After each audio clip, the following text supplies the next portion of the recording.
तर अजित पवारांनी तुकाराम महाराजांच्या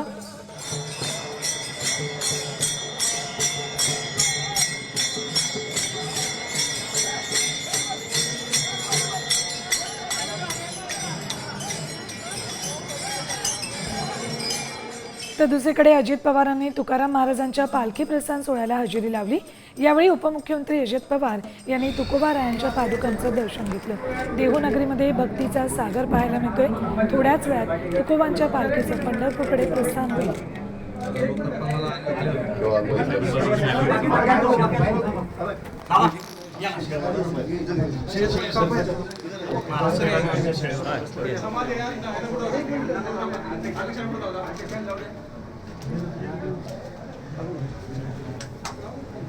बरोबर